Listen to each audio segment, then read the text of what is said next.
we know which way. And you see my shirt here. Yep. That's who I'm taking tonight. We're going to go over that in a second as well. I'm just spoiling everything right now. Kevin Rogers with you, and we have Patrick Everson in a few minutes. Also, Nick Parsons, handicapper. He will join us coming up in about 15, 20 minutes to talk some NFL and some college. He's got some looks for this weekend, so we'll get his thoughts on those games as well. But before we get to Nick, before we get to Patrick, we have a couple best bets we want to throw out at you right now. First, we're going to start with Major League Baseball, then we'll transition to the NFL with the Bills-Rams game tonight. Here is our best bet of the night in Major League Baseball. There's only a few games to choose from. But I'm going with the Oakland Athletics. That's right, plus 170. The A's. The A's. It's a very tough team to back. But you know what? A couple of things here. Number one, the White Sox. How about this number? They're coming off a win at Seattle yesterday. They're 0-9 in their last 9 games off a road win. 0-9, and they're laying a ton tonight. Also, Dylan Cease, he's off that near no-hitter against Minnesota. His last time out came within 1 out of a no-hitter. I got to believe he takes a step back tonight. And also, J.P. Sears, who's starting for the A's. He came over from the Yankees. He's actually pitched well of late for Oakland. He's allowed 6 earned runs his last 4 starts. His last 2 home starts, he's been opposed by Garrett Cole and Luis Castillo. So now he gets Dylan Cease tonight. And that doesn't get easier for him. But I think after Oakland just lost 2 to Atlanta, that the A's, some good value in them tonight. White Sox, let's see them win back-to-back road games. Haven't done it in a while. We'll go with the A's as our best bet coming on later on tonight. Now for our NFL best bet. Nobody circles the wagons like the Buffalo Bills, like Chris Berman used to say. Now, a couple things here on this game, and we'll talk about Patrick Everson coming up in just a moment. Bills are laying 2.5, and I just have to feel like the Los Angeles Rams, who won the Super Bowl last year, why the disrespect for this team? And a lot of people are in Buffalo. They're the Super Bowl favorites. We saw what happened in the Kansas City game last year in the divisional playoffs. But there's just something there on why the Rams, who are an excellent team coming off the Super Bowl, why they're a dog at home. I got to back the Bills here. I believe the Bills are the play tonight. And again, you win, great. You lose, okay. You got a full slate week 1 Sunday at the Monday night game. You got a full season ahead of you. So you can pat yourself on the back if you win. You're not crushed if you lose. We just move on. But that's who I like is the Bills. All right, let's go out to Las Vegas now. Mandalay Bay Casino. That's where Patrick Everson is at. And Patrick is our man at VegasInsider. He's on the ground floor. He's got all the numbers. He's telling you where all the money's going. Patrick, it's good to have you back again. And how surprised are you, first off, that the disrespect, in a sense, for the Super Bowl defending Super Bowl champion Rams, how they opened up as a slight favorite, now the Bills are laying 2.5? Right. I'm a little surprised. I mean, it's a lengthy road trip for the Bills and so forth, but really, it's just this game with, and again, it's most books that way. I've seen a couple of books where the money and the tickets are a little bit closer.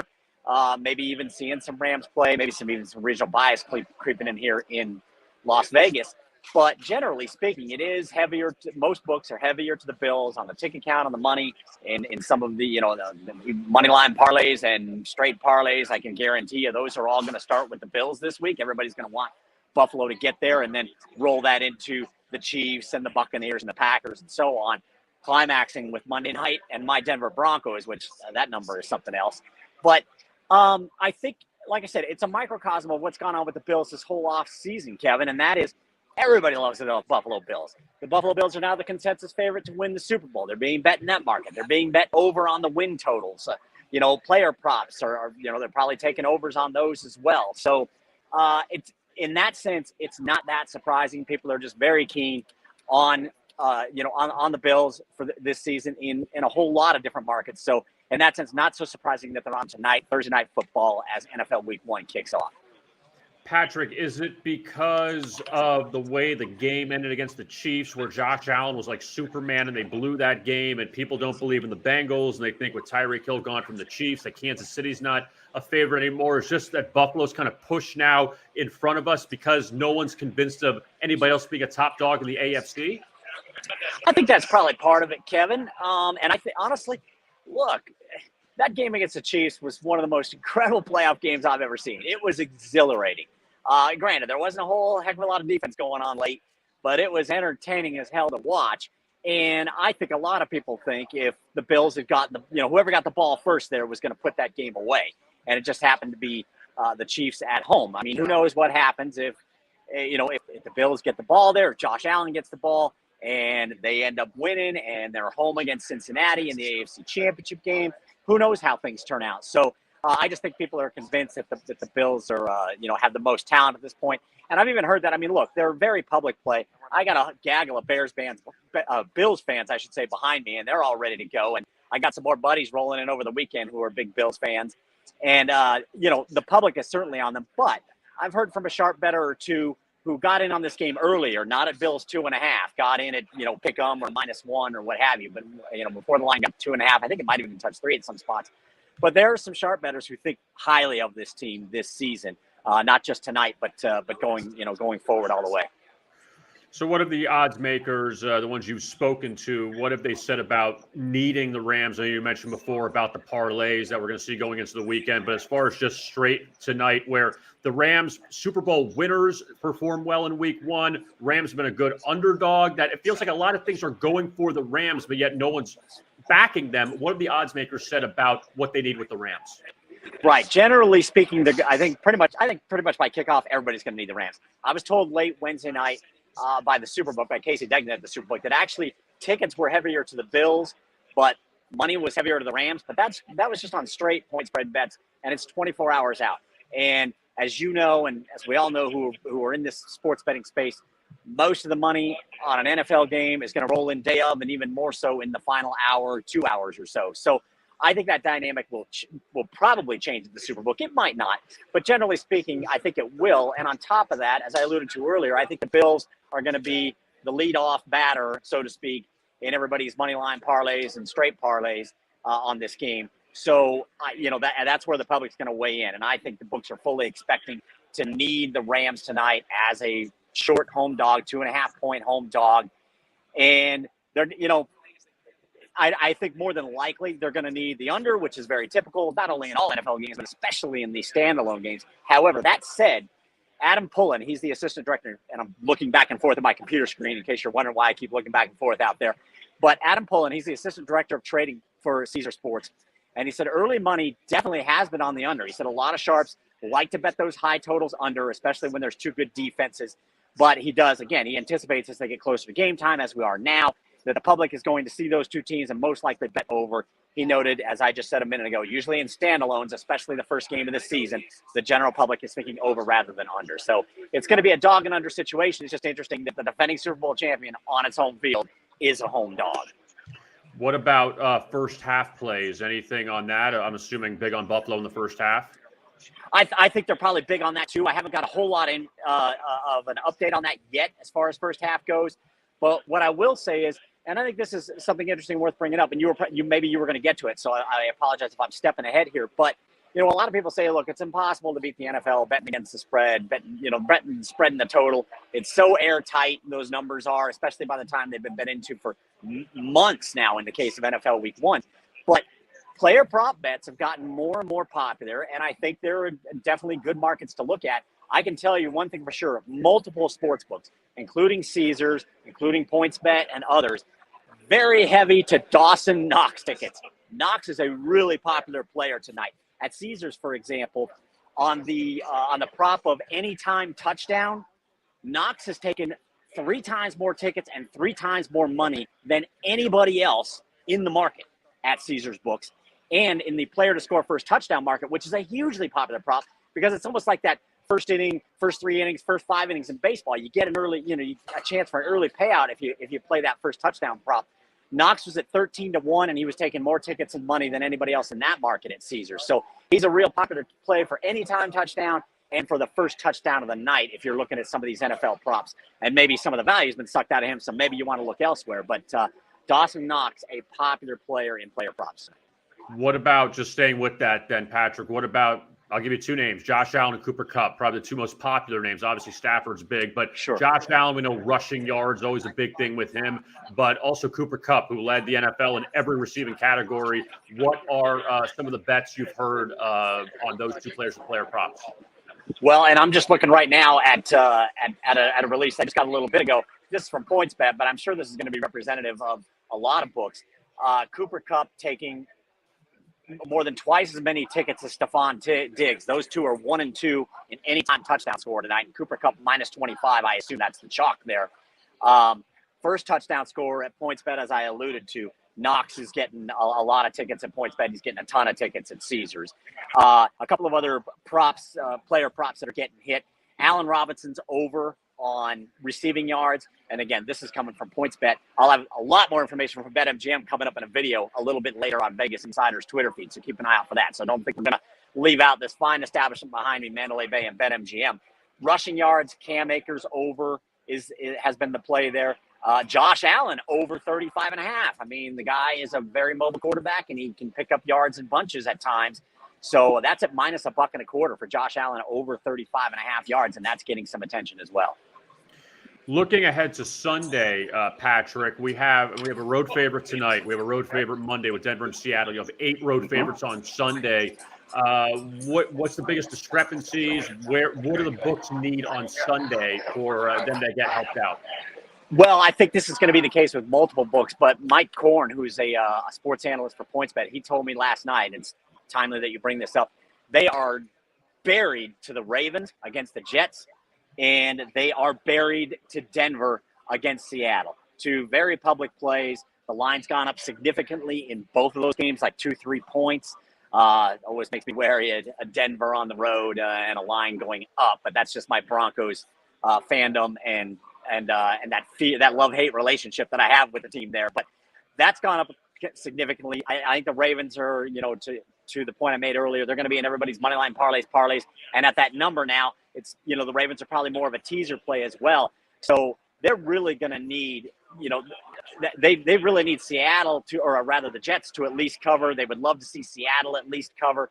And when you're talking about either of those underdogs there, Seattle, the Jets, the Cowboys, even as a short home dog to the Bucks, tonight, even the Rams, they need one of these underdogs to jump up and get an outright win to bust up all the parlay, money line parlay, teaser liability. I think that's going to be pretty universal in the legal regulated U.S. sports betting market.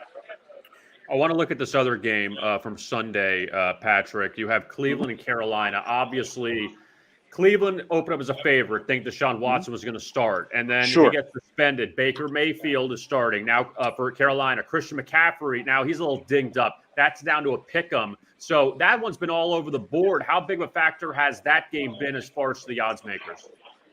Yeah, it has been all over the place. I will tell you, starting off, as I look at some numbers here, I did have a sharp player tell me he got on Carolina -1, and he really likes Carolina. He thinks that Baker Mayfield is settled in, and this is going to be, a good start for them. I can tell you just off some pretty fresh information here from WinBet just a little bit earlier. This, as you pointed out, WinBet actually opened this had Browns at least at one point. I believe it was their opening number at 4.5. That didn't last too long, and then as you noted, as the whole Deshaun Watson situation unfolded, they are currently at pick. I do believe it was flipped at one point because most books, as you pointed out, had the Panthers rather going to a short favorite there. And it is all the points per tickets, not all, but a very high majority of the points per tickets money, like in the range of like 6-1 tickets, 7-1 money on Carolina in that game. So not a lot of people buying the Browns, at least to WinBet. And I would guess that's the case at other books as well. I think people kind of like that, like the Browns there. Obviously, part of the movement was off information, probably more so than off of bets. But I think some money's shown for Baker and the Panthers as well. The last game I want to get to with you, Patrick, is this Chiefs-Cardinals game in which the Chiefs were a 3-point favorite. It's jumped to 6. We know DeAndre Hopkins isn't playing, but the Cardinals have other injuries. But have you heard of any bettors saying, all right, I'm going to jump on Arizona here because Arizona's been a good underdog under Cliff Kingsbury. They start the season well. No Tyreek Hill for the Chiefs. He's now in Miami. You wonder, where the Chiefs are at as far as their transition. But have you heard anybody that's jumping on that Arizona train now, getting all those points with them at home? Now that they're getting the points, I think it's come down a little bit. This is still pretty tilted toward the Chiefs. I'm looking at WinBet's numbers right now, and as you said, WinBet opened 3 and everybody went to 6 like 2 days ago. And I was told by multiple sports books that it was basically a professional syndicate, that professional group that came in and pounded the Chiefs at 4 and 4.5. And a lot of these books literally went straight to 6. There was no do not pass go, do not collect $200. There was no 5, 5.5. They just went straight to the key number there. But at WinBet right now, you're seeing only 60% of tickets on the Chiefs, which I think is interesting considering the line has come up. Money is about 3-1 on the Chiefs spread. I think there may be a little interest in Arizona at 6, but it's not a whole lot at this point. And I expect, again, that's another game. You've got a road favorite there. They would love the Cardinals to jump up and knock off the Chiefs because the Chiefs are going to be in everybody's money. Well, now you're getting teaser range as well. Money line parlays, straight parlays. They would love Arizona to knock all that out by pulling the outright upset at home. Modest upset. Actually, it's a big upset now. It's 6 points. You know what? It still is. I mean, they're getting all those points. Arizona's beat up, even though they're a playoff team from last year. I have one more game I want to get to. Sure.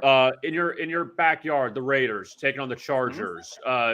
What's the perception there in Vegas with them coming off the playoff appearance and Herbert, a lot of MVP talk, other things. The Chargers, that number's dropped a little bit, but what's the flavor there with the Raiders and what the people are looking at, just wanting to blindly take them as the home team? Right, and I'll lean into BetMGM here because and other books really, but I heard this from Scott Shelton earlier this week at BetMGM Nevada. There's a lot of regional bias creeping in on this game. And Scott Shelton told me over the long holiday weekend here, he said it's all Raiders, 2-1 tickets, 3-1 money. That was earlier in the week. It's probably going to settle a little bit, but and that's not the picture for BetMGM nationwide necessarily. We're just talking about how they're being bet here in Vegas.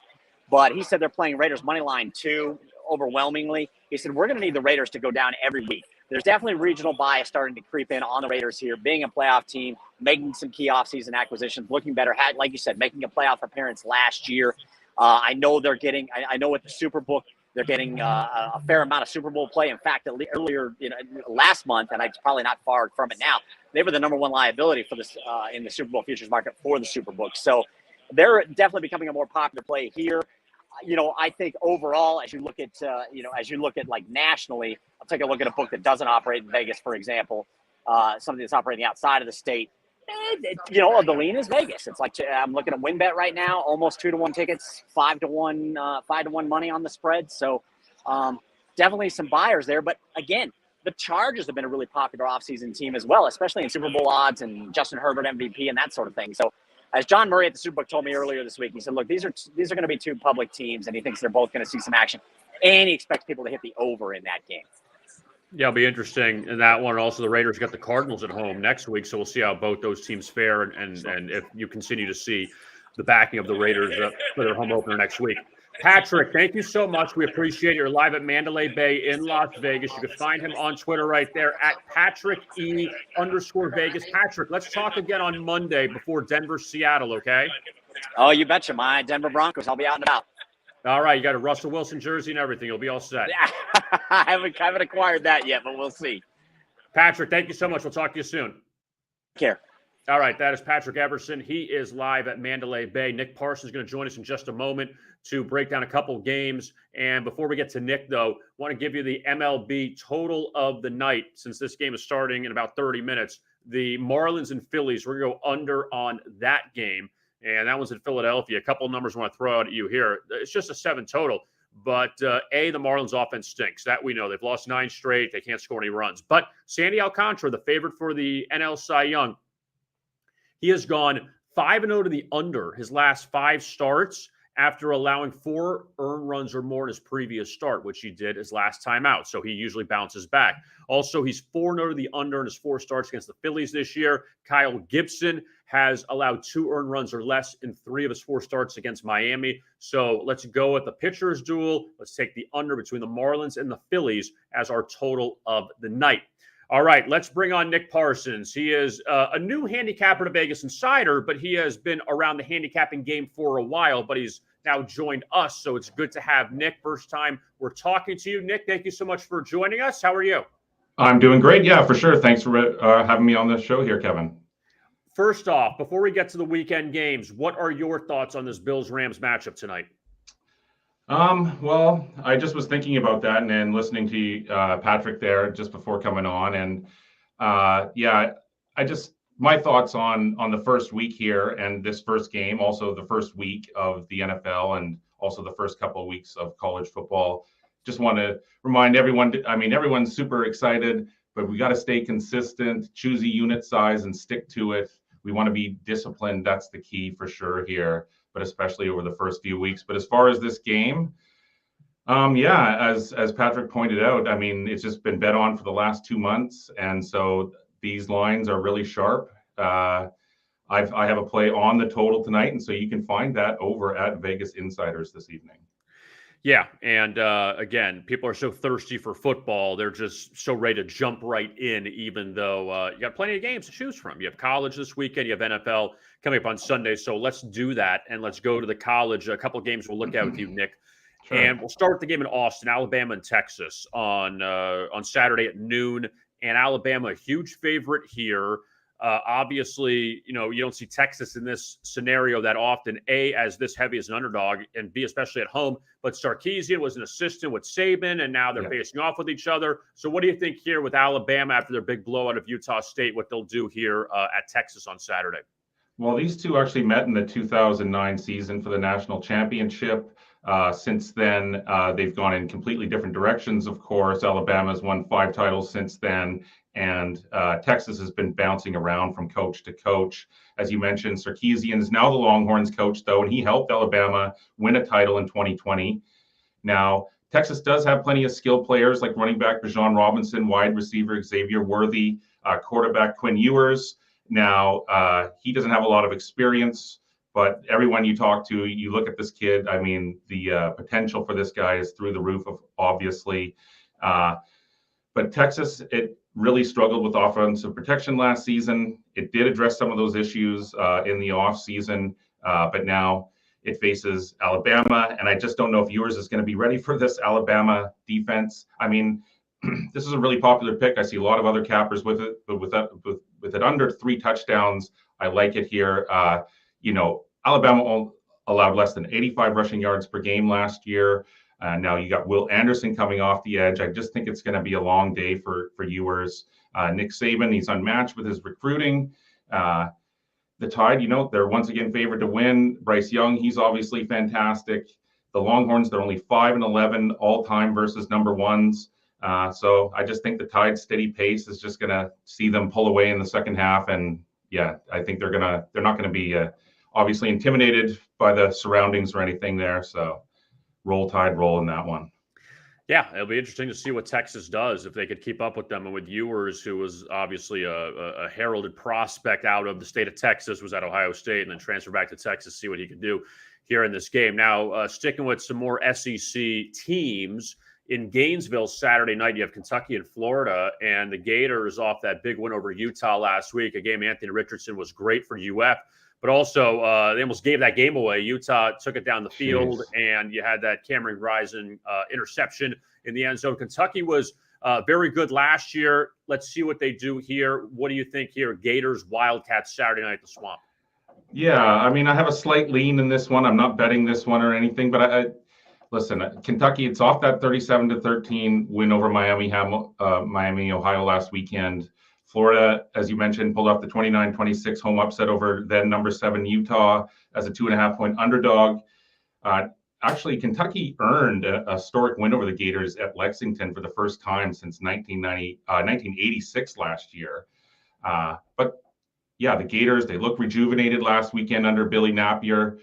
Kentucky, it's going to be once again without the services of running back Chris Rodriguez. He continues to serve his suspension. So yeah, Kentucky, it won big last weekend, but it only had 50 rushing yards in the victory. I mean, and then what we saw last weekend, I mean, Florida can run. It can obviously run. Quarterback Anthony Richardson, he led the way for his team. Overall, they had over 294 rushing yards. They had 4 rushing touchdowns, and then he was really efficient through the air as well. He had 170 yards passing on 17 of 24, and he had 0 interceptions. So I think, Kentucky's probably going to be able to contain Richardson a bit better here.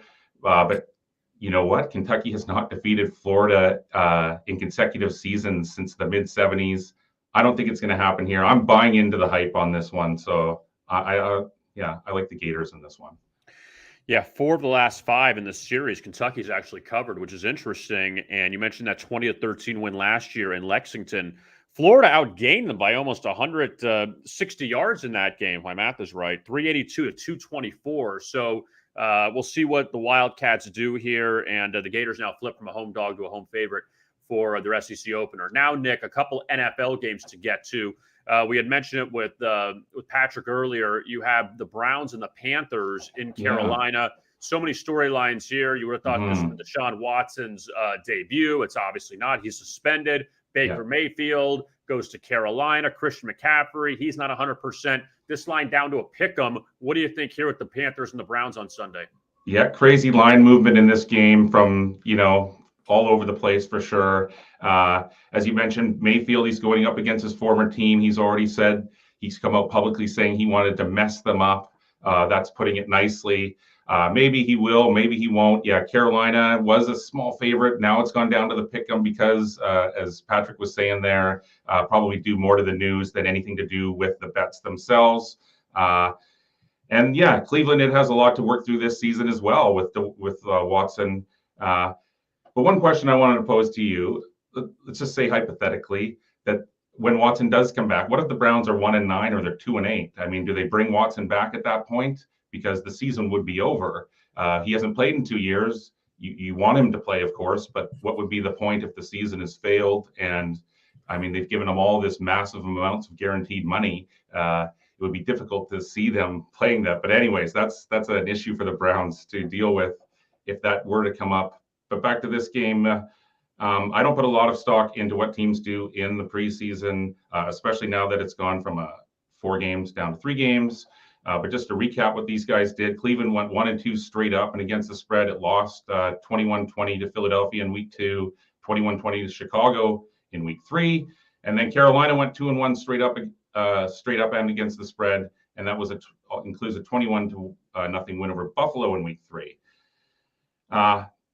So here's the thing. The Browns come to town, and they're basically completely healthy. The only player they don't really have on the field is Watson. Carolina has plenty of injuries all over the place, including to its quarterbacks, center, backup, number 2 wide receiver, tight end.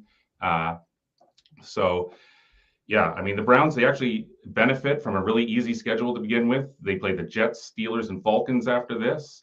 Carolina, on the other hand, it does play 4 or 5 at home, but it's a really stiff competition here. Saints, Cardinals, and 49ers. And I'll just point out that this is the one game in weeks 1 through 9 that Carolina, it was favored, and it's not favored anymore. And Carolina coach Matt Rule, he's just 1-6 against the spread as a home favorite. And finally, I'll say that I think probably Jacoby Brissett could be the best quarterback on the field of play here. So I like the Browns here. I think that defense is going to bring it, and they're going to try to mess up Mayfield. Yeah, it's a very difficult game, Nick. And Carolina finished last season 7 consecutive losses. The last win Carolina had, amazingly, was at Arizona when Cam Newton started. When he came in after they re-signed him because they had all the issues, and then obviously things kind of went backwards after that. But, you'd be back in a Carolina team that hasn't won since November. So it's been a while if you do like the Panthers in this game. Now, the last NFL game we'll look at, Nick, the Colts and the Texans in Houston, and Matt Ryan now a part of the Colts. 6th different starting quarterback in week 1 the last 6 years for Indianapolis, which I can't believe. And also they've won one of their past 11 season openers. So we'll see what the Colts do. Lovie Smith now on the Houston side. What are your thoughts here in this Colts-Texans matchup? Well, the Colts will be looking to get out to a big start to their season. They catch a break in this rivalry game, facing the lowly Texans. So, yeah, Matt Ryan and Jonathan Taylor, they should be able to take advantage of a Houston defense that's predicted to be one of the worst in the league. Ryan replaces Wentz, but he has got lots of weapons around him. Paris Campbell, Michael Pittman Jr., Alec Pierce. His backups, he's got decent backups, Nick Foles, Sam Ehlinger. Last year, Indianapolis finished 15th in the league on defense. It should be even better with the addition of players like Stephen Gilmore in the secondary. The preseason, as I mentioned in my last thing there, it's different here with only the three games now. I used to view it sort of as a mini season unto itself, those 4 preseason games. It's a lot different now. But one thing I think we can safely take away from the preseason overall, and that's whether it was 20 years ago, 10 years ago, or right now, and that's to not read too much into the preseason, what happened in the preseason. If we did, then we'd be giving the Ravens the Super Bowl every single year. And I think that's the case here. The odds makers are not reading anything into the Texans 3-0 straight up and against the spread preseason here. Lovie Smith, he has little to work with. Rookie running back Dameon Pierce has shown some promise, but he's listed behind Rex Burkhead. Davis Mills was inserted as the quarterback in Week 10 last year. He'll be in a fight with Driscoll for the starter's role. Indianapolis doesn't have the easiest schedule, but it does actually have a decent schedule here to begin with, because it plays Houston here and then Jacksonville next week before Week 3. It returns home to play the Chiefs. So I kind of think that they're not going to look past this opportunity. I think they're going to lay the hammer down from start to finish. And so I'm going to suggest laying the points here with Indianapolis. And the Colts beat the Texans twice handily last year, so we'll see if that continues coming up on Sunday. Nick Parsons, he is now a handicapper at VegasInsider, longtime handicapper. He's just joined us this past season, so he's been around for a very long time. You can find him on Twitter there at the Insiders Room as well. Sorry, Nick, I got so excited. I got choked up. So, Nick, thank you so much for the time, and we'll talk to you again soon. Absolutely. That was fun. Thanks for having me on. All right. Thanks a lot. Okay. Nick Parsons right there. And hang on a second. I feel like this is a nightly occurrence here on the show where I just get stuck and something happens. I don't know what it is. I'm so excited about everything. All right. With that being said, let's talk about Bet365. VegasInsider and Bet365, they have teamed up to offer new users an amazing welcome offer. Bet365 Sportsbook is offering an exclusive bonus. Customers can bet $1 and get $200 in free bets. Users must use the code NJVIP at sign-up and be located in a legal betting state where Bet365 is licensed. This is for new users only, and full terms and conditions do apply. Now, I want to go over a couple of props for tonight for the Bills and the Rams. These are courtesy of BetMGM. Hang on a second. So I can talk. All right. A couple numbers here. Josh Allen, 275.5. That is his yardage prop for tonight. Matthew Stafford, 268.5. And those are minus 115 each way at BetMGM. Passing touchdowns. Matthew Stafford, over 1.5, minus 160. Josh Allen, over 1.5, minus 165. Longest pass completion, interesting. 37.5 for both Allen and Stafford. So those pass completions, 24.5 for both of them. So a couple numbers there to keep an eye on. Now, as far as rushing props go for tonight, Josh Allen's at 34.5 for his rushing prop. Cam Akers of the Rams at 44.5. Devin Singletary, 46.5. Matthew Stafford at 1.5. Take a shot there on the over. Hope he scrambles for a few yards. I know you got to worry about the downing of the ball later, but still, or kneeling on the ball later. But Stafford 1.5. Take a shot there. So those are the rushing props. Receiving props. There he is. Cooper Kupp 89.5 for the Rams. Dawson Knox 37.5. Allen Robinson 58.5. Gabriel Davis 56.5. Tyler Higbee, 39.5. Hang on. Stephon Diggs, 66.5. So Kupp, 89.5. Diggs, 66.5. The two top receivers as far as their receiving props. Now, receptions, some of the big names. Cooper Kupp at 7.5. The under is actually shaded at minus 120. Stephon Diggs, 5.5 receptions, minus 125 on the over. Dawson Knox, 3.5, under, minus 135. Cam Akers, 2.5, under, minus 155. Tyler Higbee, 4.5, under, minus 160. Jamison Crowder, 2.5, under, minus 190. Isaiah McKenzie, 2.5, over, minus 165. Kicking props for tonight. Points. Matt Gay of the Rams, 6.5, over, minus 130. Tyler Bass of the Bills, 7.5, under, minus 140. Field goals made, 1.5 each way, both shaded to the under. Tyler Bass, extra points made over 2.5. So you got to hope for 3 touchdowns with him.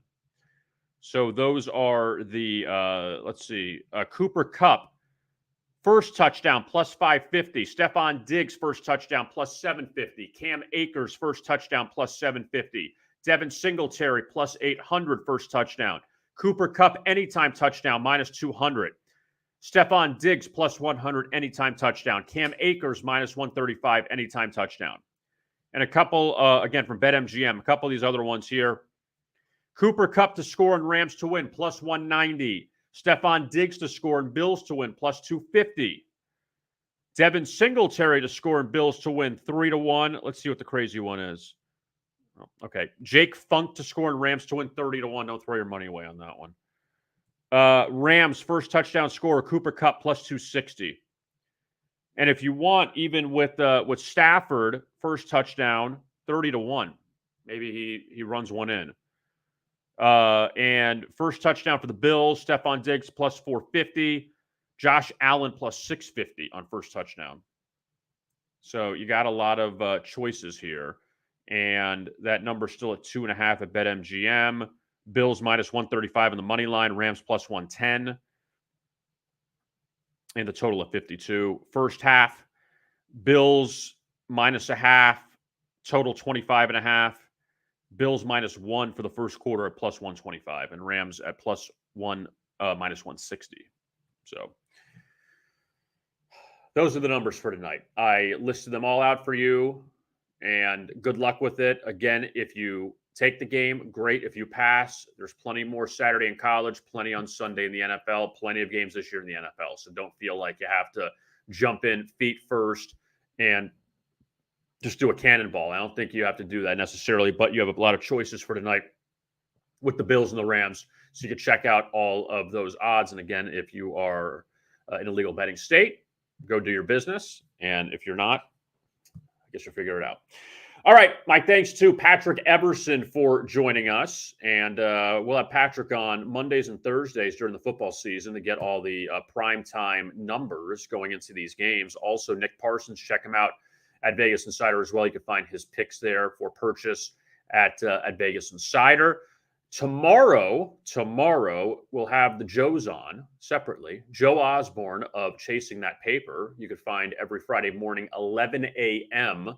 here on Vegas Insider and the YouTube channel of Vegas Insider TV.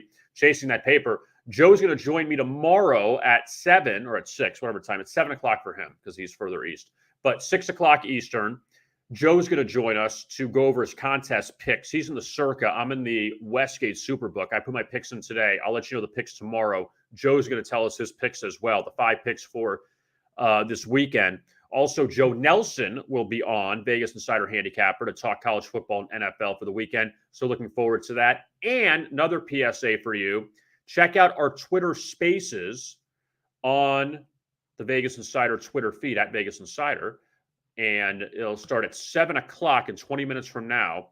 And you'll get all the picks and predictions, analysis, everything for Bills Rams tonight. So you want to keep the party going. You can go over to Twitter at Vegas Insider, go to the Twitter Spaces at 7 o'clock Eastern, and get started with that for Bills Rams if this wasn't enough for you.